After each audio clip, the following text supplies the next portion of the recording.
Hello, this is Matthew Armstrong. And I'm Victoria Whitehead, and welcome to day 83 of our 100-day Juice Feast. So I'm finding now that I've got a lot more clarity. Definitely had a clearing there, you know. All the way through the day 70s was a kind of like a heaviness, you know, and it was kind of tough, and that really cleared off now, and it feels really good. And it happened on a physical level as well, where an extra sort of like layer of fat just stripped off my body, and you know, if you want to get abs, you know, that's how you get abs. Just go on a juice feast and it just comes out. So just literally like almost zero fat on my. I haven't got a fat measurement, but it must be like 1 or 2% or something. And that's cool because, you know, it's stripping off the old and then regenerating the new, and you know, to get the new, more youthful physique and persona, then you need to get rid of the old, and you need to strip it off, get rid of that old body, and put on a new one. So in that respect, there's I think, I've been thinking about it lately, like five main keys, and sort of understanding, realizations about longevity and how to achieve it and what it's all about, really.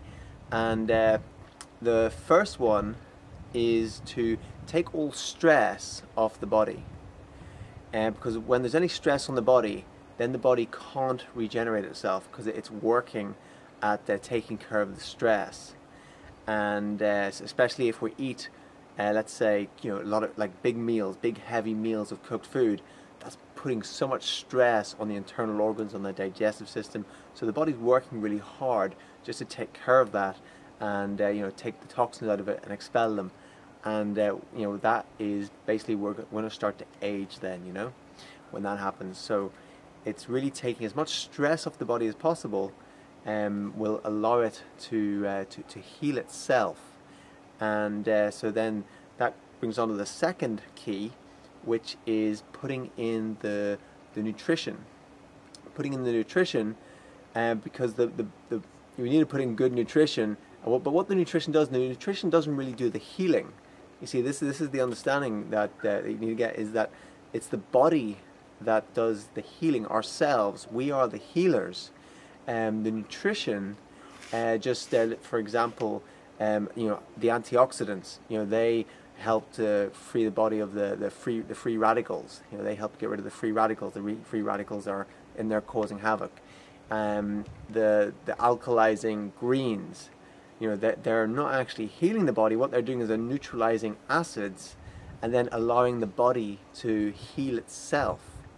Because the body is this amazing intelligence, and it actually heals itself when the stress is taken off. So you take the stress off the body, all the stress from eating the heavy foods and things, and then you put in the nutrition, all the vitamins, minerals, the enzymes, the phytonutrients and everything, and then the body can go, okay, I can work with this. This is some fuel that I can work with, and it's something that's very, very light and easily to absorb. So that's why, you know, doing something like a juice fast or juice cleanse is very, very healing. So then the third thing is taking the stress off the mind, because the mind is, you know, that has the most powerful effect on the body. So if we're stressed in our mind, we're stressed in our body. There's no two ways about it. We feel stress in our mind. Where do we feel it? You know, we feel it in our shoulders. They get tense. We feel it in our stomach. Our stomach starts churning. You know, so, you know, there isn't, you know, people are trying to work out for years, was there a mind-body connection? You know, that the mind is in the body and the body's in the mind. It's completely, you know, intertwined. It's not even there's a connection. It's like the mind is in every single cell of the body. So taking the stress off the mind, and that comes with just creating yourself an amazing psychology. You know, just having an amazing psychology where you're able to perceive things differently. You change your perception of events. You give events a new empowering meaning, and that starts to take you focus on what you're grateful for rather than what you fear or what you don't want, and just creating that psychology that and it alone takes the stress off the mind, and then allows the mind body to heal. So then what's that, the third? Yeah. And then the fourth, No, that was the second. No, that's the third. And then the fourth key is to put on is don't let an old person move into your body. And you don't let an old person move into your body by keeping on moving and doing things like a young person. So if you keep acting and moving like a young person, doing the sort of things that a young person does, then you don't let an old person move into your body. They just can't get in there because you're just moving around so fast and you're doing things like a young person does, and then you stay young. So, you know, all the different games, sports, you know, yoga, things like that. You look at a little kid, he's really, really flexible, she's really, really flexible. You look generally at an elderly person, they're really stiff and rigid. So as long as you keep yourself flexible, as long as you keep your heart and lungs going, fit, you know, a little kid will run around all day and, you know, never really get out of breath. You know, someone in 40 or 50 can't run around for 2 minutes, they're totally out of breath, generally. So, you know, just keeping that up, what you did when you were a kid, keeping that up, you know, doing strength movements, doing resistance training, putting, you know, good stress on the body, where the resistance training, where the body goes, oh, I have to grow here, I have to build, I have to regenerate. And then all these things allows the body to regenerate itself, because the cells regenerate from the body doing it, not the nutrition doing it. Nutrition just allows that to happen. But then the fifth key is not letting an old person move into your mind. Not letting an old person move into your mind, because you know, what I see is people generally see what people are like that are older than them. They see what their parents are like, they see what their grandparents are like, and then they automatically think that that's the way they're going. And that doesn't have to be like that. And that's just down to our beliefs. So believing that that you can stay young, believing that you can have abundant energy throughout your whole lifespan, and, you know, believing that you don't have to follow in the footsteps of the people that you see that are older than you, that aren't doing so good. You know, you don't have to get disease. You don't have to get sick. You don't have to get, you know, tired and lethargic. You don't have to get stiff and rigid. You know, you don't have to get you know, soft muscles. You can keep going, and not just slow down the aging process, but you can start to reverse the aging process.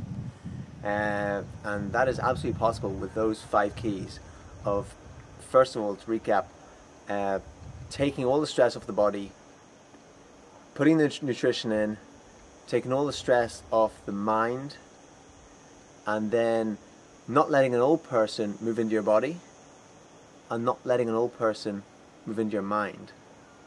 Because especially with the mind as well, you know, what you visualize, the pictures in your mind, that's what's going to come true for you. So however you see yourself 20, 30, 40, 50, 100 years from now, that's really what you're moving towards. That's generally what you're moving towards. So having those 5 keys, keeping those in mind, and making sure that you follow those practices, you know, those are the 5 keys to amazing, amazing health and longevity. What do you think? Sounds pretty good to me. Okay, so let's do some yoga. Okay. Alright, so this is our first in the series of some partners yoga that you can do with another person, and this is a nice simple one. So we start off back to back on the mat, and we hold our arms out, and let's do this together. So we're going to 1, 2, 3, we're going to jump the feet out 4 feet. 1, 2, 3, jump the feet out, and then we turn out. I turn out my left toe, Victoria turns out her right toe. Keep your arms straight out, and from here we reach out forward as far as we can, and then we come down and we look up.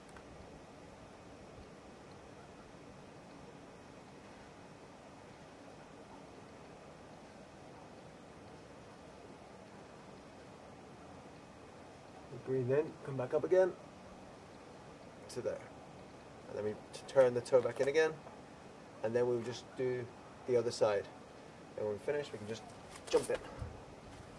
Okay, so that is a that is a great one. Let's come up here.